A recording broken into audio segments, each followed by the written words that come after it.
যে দেখো আমি ইবলিসকে কিয়ামত পর্যন্ত হায়াত দিয়ে দিছি। সে যখন তার 9.5 লক্ষ বছর ইবাদতের বিনিময় চাইলো, আমি আল্লাহ বললাম তোমাকে জান্নাত দিব না, জান্নাত ছাড়া যা চাইবা তাই দিব। সে আমার কাছে তখন বলেছিল, আল্লাহ যে আদমের জন্য আমি চিরজাহান্নামী হয়েছি, এই আদমের একটা সন্তান যতদিন পৃথিবীতে বেঁচে থাকবে ততদিন যেন আমি ইবলিসের মৃত্যু না হয়। আল্লাহ বললেন যে যাও, তোমাকে দিয়া দিলাম। এজন্য হে নূহ, আমি ওকে কিয়ামত পর্যন্ত হায়াত দিয়ে দিয়েছি। আজকে যদি ওই বন্যার পানিতে ডুবে মারা যায় তাহলে আমার ওয়াদা ঠিক থাকবে না। এজন্য সে গাধার লেজে ধরেছে, তাকেও জাহাজে উঠে আনেন, শয়তানকেও জাহাজে উঠে আনিল। তাহলে সর্বশেষ জাহাজে উঠলো গাধা, আর তার লেজে ধরলো কারা? শয়তান। বর্তমান পৃথিবীতে যে মানুষগুলো দেখবেন কোরআনের বিরোধিতা করে, কোরআন ওয়ালাদের বিরোধিতা করে, মসজিদ মাদ্রাসার বিরোধিতা করে, আল্লাহর কসম করে বলি এই প্রত্যেকটা ইন্টারনেশনাল গাধা, ওদের লেজের মধ্যে শয়তান আটকিয়ে ধরেছিল। এজন্য ওরা কোরআনের বিরোধিতা করে, হাদিসের বিরোধিতা করে, মসজিদ মাদ্রাসার বিরোধিতা করে, আলেম ওলামাদের বিরোধিতা করে, ইমামদের বিরোধিতা করে। আছে না নাই? আছে। এইগুলাকে সমাজ থেকে ব্যয় করে দিতে হবে, এইগুলাকে সমাজে রাখা যাবে না। এইগুলো হলো ইন্টারন্যাশনাল গাধা। প্রিয় হাজিরিন, আমি সময় সংকীর্ণতার কারণে নূহ আলাইহিস সালাম ডাক দিয়ে বলেন, মাবুদ কি করব আমি বলবো না করবোটা কি? একদিন 2 দিন নয়, 1 মাস 2 মাস নয়, 5 মাস 7 মাস নয়, 1 বছর 2 বছর নয়, 10 বছর 20 বছর নয়, 100 বছর 200 বছর নয়। আমি নূহ আমার জাতিকে দাওয়াত দিয়েছি 950 বছর। 950 বছর। তাফসীরের কিতাবে লেখে, কোন কোন জায়গাতে পাওয়া যায় যে নূহ আলাইহিস সালাম 950 বছর দাওয়াত দেওয়ার পর মাত্র 40 থেকে 42 জন মানুষ কালিমা পড়ছে। আরেক জায়গাতে পাওয়া যায় 80 থেকে 82 জন মানুষ কালিমা পড়ছে। আচ্ছা বলেন তো বাবারা, যদি প্রতি 100 বছরে একজন মানুষও কালিমা পড়তো, মানে 100 বছর দাওয়াত দেওয়ার পর যদি একজন মানুষ কালিমা পড়তো, তাহলে মানুষের সংখ্যা হতো 950। ঠিক কিনা? আরে কথা বলে ঠিক কিনা? 950 মানুষ হতো প্রতি 100 বছরে যদি একজন কালিমা পড়তো। তো 950 বছর দাওয়াত দেওয়ার পর 42 জন বা 82 জন মানুষ তিনি পাইলেন কালিমাওয়ালা। তো তিনি রাগ কেন হইলেন না? তাই আল্লাহকে ডাক দিয়ে বলছেন, আল্লাহ 950 বছর দাওয়াত দিয়া 40 থেকে 42, 80 থেকে 82 জন মানুষ মাত্র কালিমা পড়লো, এই জাতিকে রাখারই দরকার নাই, আপনি এই জাতিকে ধ্বংস করে দেন। কারণ নূহ আলাইহিস সালাম ডাক দিয়া বলেন, ক্বালা রাব্বি ইন্নী দাউতু কওমি লাইলান ওয়া নাহারা, ওয়াল্লাহ ও রব, আমি আমার জাতিকে দাওয়াত দিয়েছি রাত্রি বেলায়, দাওয়াত দিয়েছি দিনের বেলায়। আল্লাহ আমার জাতিকে আমি রাত্রি বেলায় দাওয়াত দিছি, দিনের বেলায় দাওয়াত দিছি, যাতে করে আমার জাতি, আমার উম্মত, আমার গোত্র এই কথা না বলতে পারে, আমার সম্প্রদায় এই কথা না বলতে পারে যে হে নূহ, আপনি তো রাতের অন্ধকারে চুপে চুপে আমাদেরকে দাওয়াত দিয়েছেন, প্রকাশ্যে দাওয়াত দেন নাই। এজন্য আমরা মনে করছি আপনি মিথ্যা কথা বলতেছেন, এজন্য কবুল করি না। যদি প্রকাশ্যে দিতেন তাহলে কবুল করতাম। এজন্য আমি তাদেরকে দিনের বেলায় দাওয়াত দিছি। আর যাতে এই কথা না বলতে পারে যে দিনের বেলায় প্রকাশ্যে মানুষের সামনে দাওয়াত নিয়ে আসছেন, এজন্য কবুল করি না। যদি রাত্রে চুপে চুপে এসে কানে কানে বলতেন তাহলে কবুল করে নিতাম। নূহ আলাইহিস সালাম ডাকতে বলেন, আল্লাহ এজন্য আমি ওদেরকে রাত্রেও দাওয়াত দিছি। সুবহানাল্লাহ বলেন না? নূহ আলাইহিস সালাম ডাকতে বলেন, ক্বালা রাব্বি ইন্নী দাউতু কওমি লাইলান ওয়া নাহারা, আল্লাহ আমি আমার জাতিকে, আমার সম্প্রদায়কে, আমার গোত্রকে, আমার উম্মতকে দাওয়াত দিয়েছি রাত্রি বেলায়, দাওয়াত দিয়েছি দিনের বেলায়। এইভাবে 950 বছর দাওয়াত দেওয়ার পর তারা কি করলো? ফালাম ইয়াজিদহুম দুআই ইল্লা ফিরারা, আল্লাহ আমার দাওয়াত তো তারা কবুল করেই নাই, বরং যখন আমি দাওয়াত দিতাম আমার দাওয়াত পাইয়া তারা পলায়ন করত।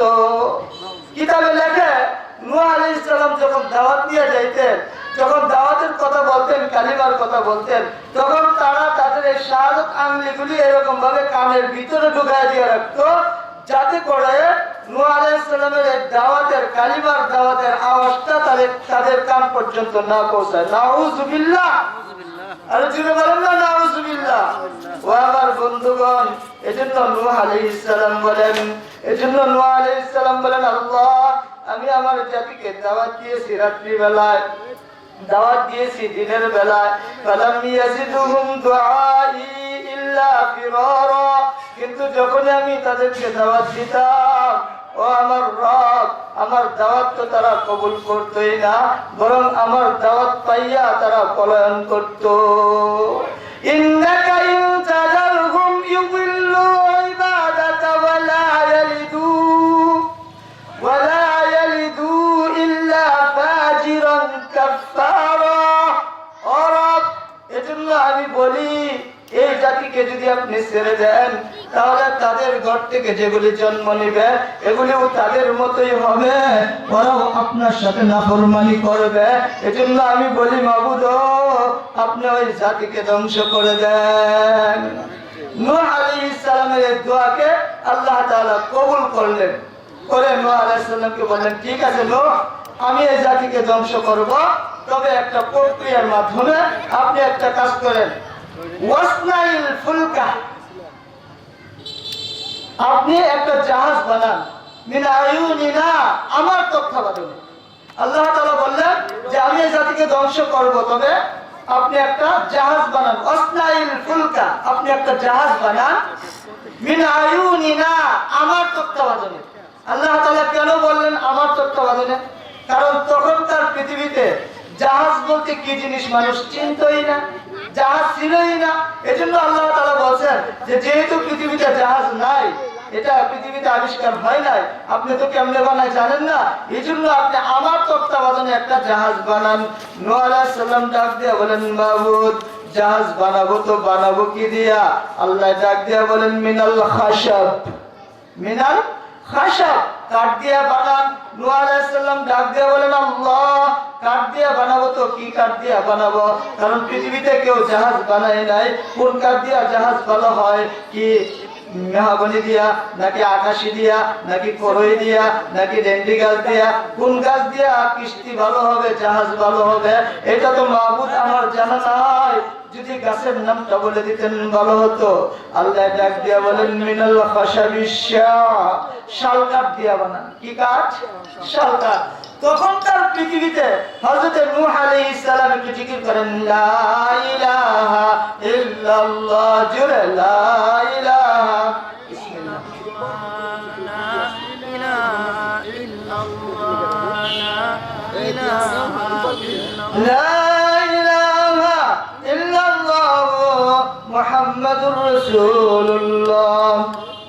তখনকার পৃথিবীতে তিনি তালাশ করলেন, হযরত নূহ আলাইহিস সালাম বিশেষ শাল কাঠ কোথাও পাইলেন না। আল্লাহকে ডাক দিয়ে বললেন, মাবুদ, সারা পৃথিবী তালাশ করলাম, শাল কাঠ তো পাইলাম না। তখনকার পৃথিবীটা তো এত বড় ছিল না, বসতিটা অনেক ছোট ছিল। কেন? কারণ হযরত নূহ আলাইহিস সালাম পৃথিবীতে নবী হিসেবে আগমন করছেন। তিনার নবীদের সিরিয়ালে তিনার সিরিয়াল নাম্বার হলো 4। তিনার সিরিয়াল নাম্বার কত? 4।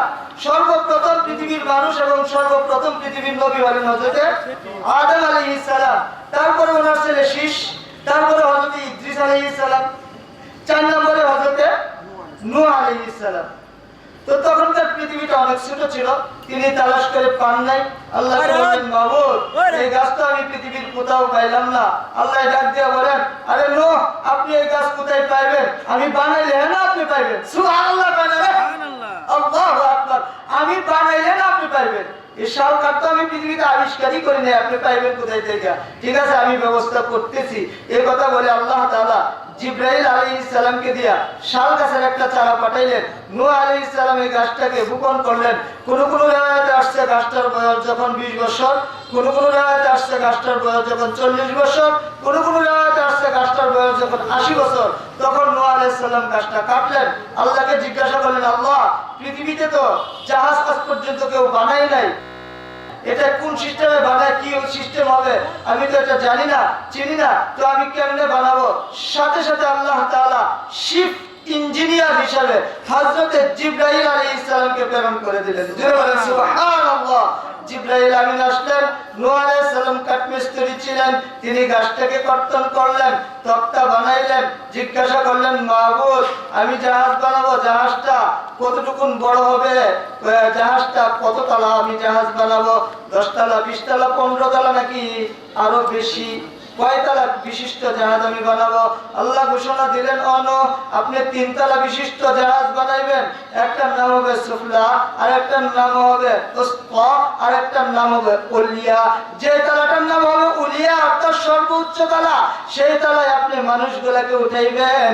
যে তলাটা হবে উসফা অর্থাৎ মধ্যবর্তী তলা, ওই তলার মধ্যে আপনি আমার যত জীব জন্তু পশু পাখি আছে এই সমস্ত সৃষ্টিকে উঠাইবেন। আর একবারে নিচের তলা যেটা হবে, সেই নিচের তলার মধ্যে আপনি হিংস্র প্রাণীগুলি উঠাইবেন। হযরত জিবরাইল আলাইহিস সালামের ইঞ্জিনিয়ারিং এ হযরত নূহ আলাইহিস সালাম 3 তলা বিশিষ্ট জাহাজ বানাইলেন। জাহাজ প্রস্তুত হয়ে গেল। মাবুদকে ডাক দিয়ে বলেন, ও মাবুদ জাহাজ তো প্রস্তুত, চালাবো কোথায়? সারা দুনিয়া শুকনা, সারা দুনিয়া শুকনা, কোথাও পানি নাই, আমি এই জাহাজ কোথায় চালাবো, কেমনে চালাবো? ও জাহাজটা ছিল, জাহাজটা যে জাহাজটা নূহ আলাইহিস সালাম বানাইলেন, জাহাজটার তলা ছিল 3টা। এই জাহাজটার লম্বাই ছিল 80 গজ। কত গজ? লম্বাই ছিল 80 গজ, পাশে ছিল 50 গজ। পাশে কয় গজ ছিল? 50 গজ। 80 গজে 160 হাত, 2 হাতে 1 গজ না? তাহলে 80 গজে কত হয়? 160 হাত। নূহ আলাইহিস সালামের নৌকার কথা শুনছেন, কিন্তু আমি যেগুলি আজকে তথ্য আপনাদেরকে দিব এগুলি আই ক্যান চ্যালেঞ্জ 100% কখনো শুনেন নাই। ইনশাআল্লাহ, ইনশাআল্লাহ। কারণ এসব আলোচনা মানুষ করে না, করবে পাবে কোথায়? পেতে হবে তো, তাফসীর করলে সে তাফসীরের আলোচনা করতে পারবে। খালি তো মনে করো যে গলা ফাটাইয়া আজেবাজে কিচ্ছা কাহিনী করে আপনাদের কাছ থেকে টাকা নিয়ে যায়। সঠিক এবং তথ্য ভিত্তিক আলোচনা সহজে করে না। 50,000 60,000 টাকা দিয়ে বক্তা নেন, কি করে? আইসা কত কাল আমি যদি কিচ্ছা কাহিনী কইয়া মিস মেরির কিচ্ছা কইয়া টাকা এক বুঝা নিয়ে 1 ঘন্টায় চলে যায়, 1 ঘন্টায় চলে যায়। আপনি এই তথ্য কোথায় পাবেন? বন্ধুগণ, জাহাজটার লম্বাই ছিল 80 গজ, 160 হাত, পাশে ছিল 50 গজ মানে 100 হাত, এবং সামনাটা পিছনের দিক থেকে উঁচা ছিল 30 গজ। সুবহানাল্লাহ কয় না? কত গজ? 30 গজ মানে 60 হাত। পিছনের দিক থেকে সামনের দিক 60 হাত। আপনারা মুরব্বীরা আছেন এখানে, আচ্ছা বলেন তো, আপনারা পানসি নৌকা দেখেন নাই?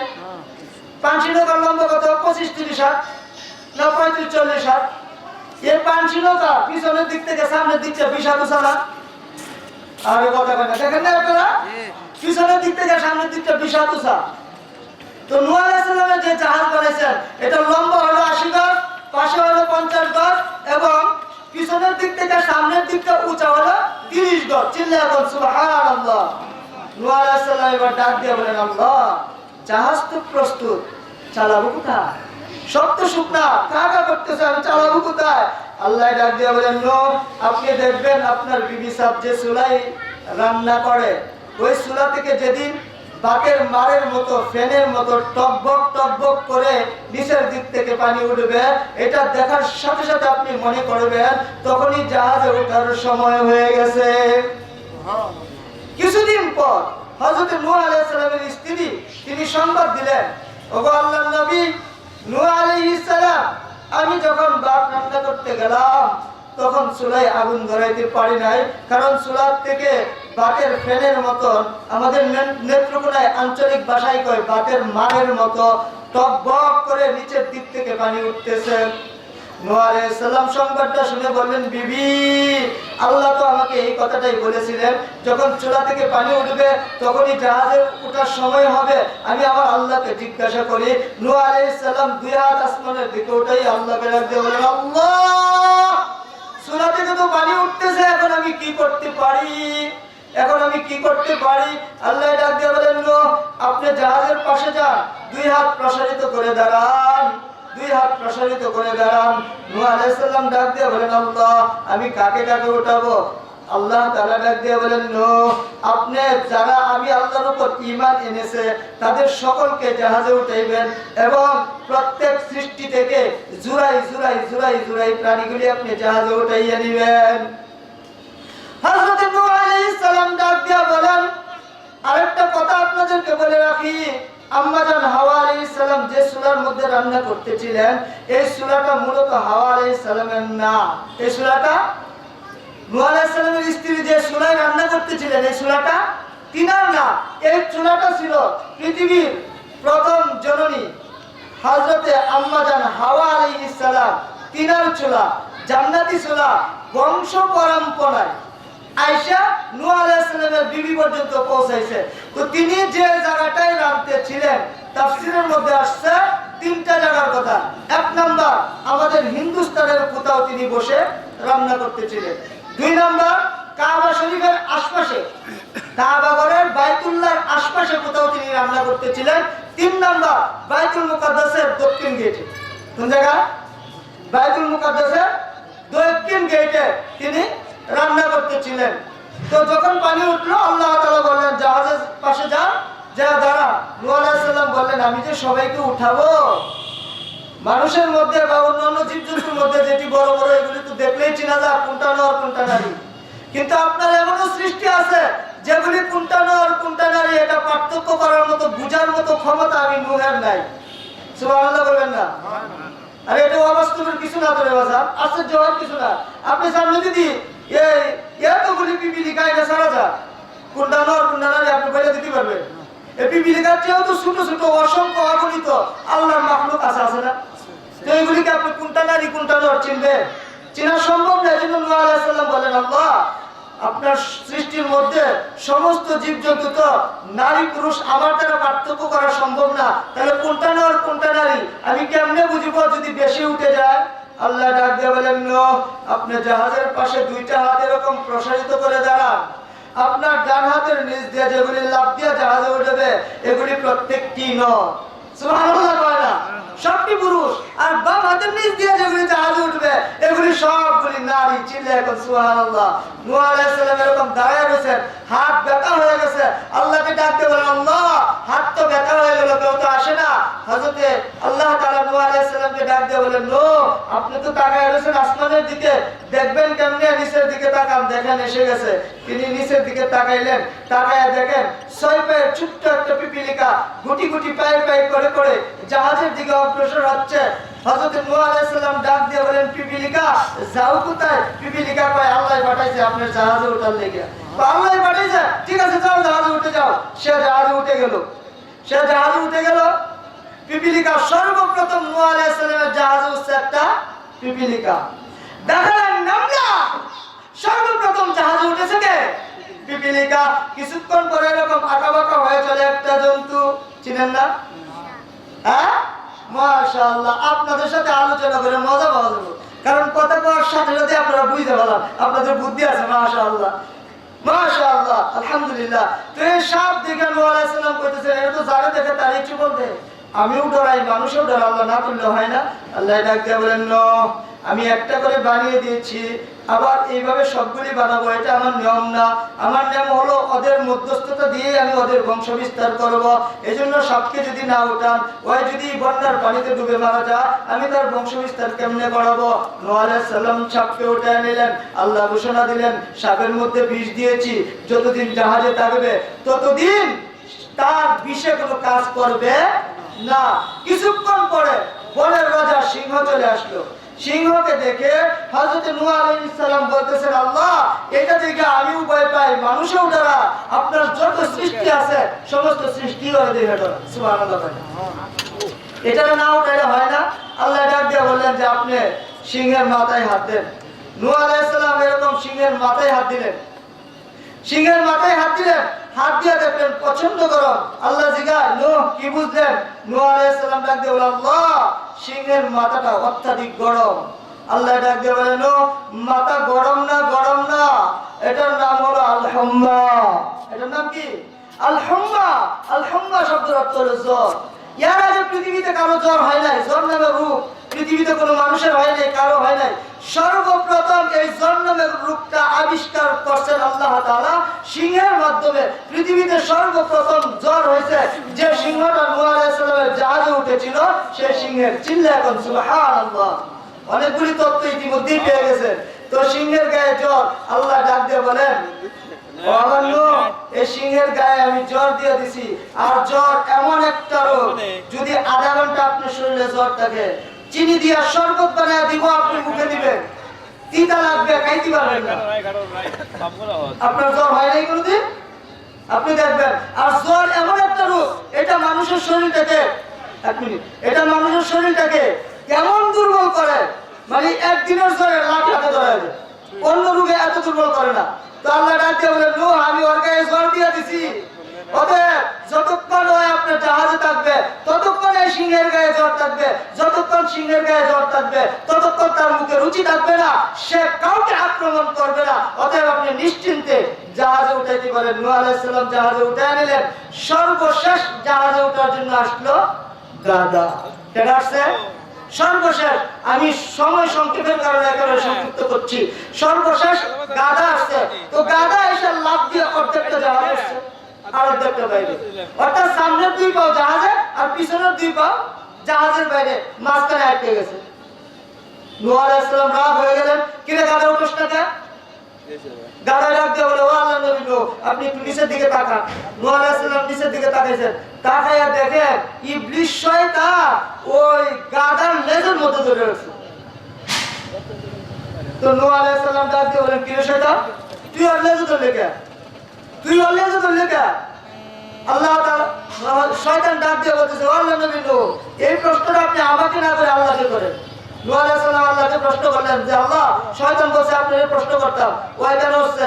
তো আল্লাহ তাআলা নূহ আলাইহিস সালামকে বলেন যে দেখো, আমি ইবলিসকে কিয়ামত পর্যন্ত হায়াত দিয়ে দিছি। সে যখন তার 9.5 লক্ষ বছর ইবাদতের বিনিময় চাইলো, আমি আল্লাহ বললাম তোমাকে জান্নাত দিব না, জান্নাত ছাড়া যা চাইবা তাই দিব। সে আমার কাছে তখন বলেছিল আল্লাহ, যে আদমের জন্য আমি চিরজাহান্নামী হয়েছি, এই আদমের একটা সন্তান যতদিন পৃথিবীতে বেঁচে থাকবে ততদিন যেন আমি ইবলিসের মৃত্যু না হয়। আল্লাহ বললেন যে যাও, তোমাকে দিয়া দিলাম। এজন্য হে নূহ, আমি ওকে কিয়ামত পর্যন্ত হায়াত দিয়ে দিয়েছি। আজকে যদি ওই বন্যার পানিতে ডুবে মারা যায় তাহলে আমার ওয়াদা ঠিক থাকবে না। এজন্য সে গাধার লেজে ধরেছে, তাকেও জাহাজে উঠে আনেন, শয়তানকেও জাহাজে উঠে আনিল। তাহলে সর্বশেষ জাহাজে উঠলো গাধা, আর তার লেজে ধরলো কারা? শয়তান। বর্তমান পৃথিবীতে যে মানুষগুলো দেখবেন কোরআনের বিরোধিতা করে, কোরআন ওয়ালাদের বিরোধিতা করে, মসজিদ মাদ্রাসার বিরোধিতা করে, আল্লাহর কসম করে বলি এই প্রত্যেকটা ইন্টারনেশনাল গাধা, ওদের লেজের মধ্যে শয়তান আটকিয়ে ধরেছিল। এজন্য ওরা কোরআনের বিরোধিতা করে, হাদিসের বিরোধিতা করে, মসজিদ মাদ্রাসার বিরোধিতা করে, আলেম ওলামাদের বিরোধিতা করে, ইমামদের বিরোধিতা করে। আছে না নাই? আছে। এইগুলোকে সমাজ থেকে ব্যয় করে দিতে হবে, এইগুলোকে সমাজে রাখা যাবে না। এইগুলো হলো ইন্টারন্যাশনাল গাধা। পেয়ারা হাজিরিন, আমি সময় সংকীর্ণতার কারণে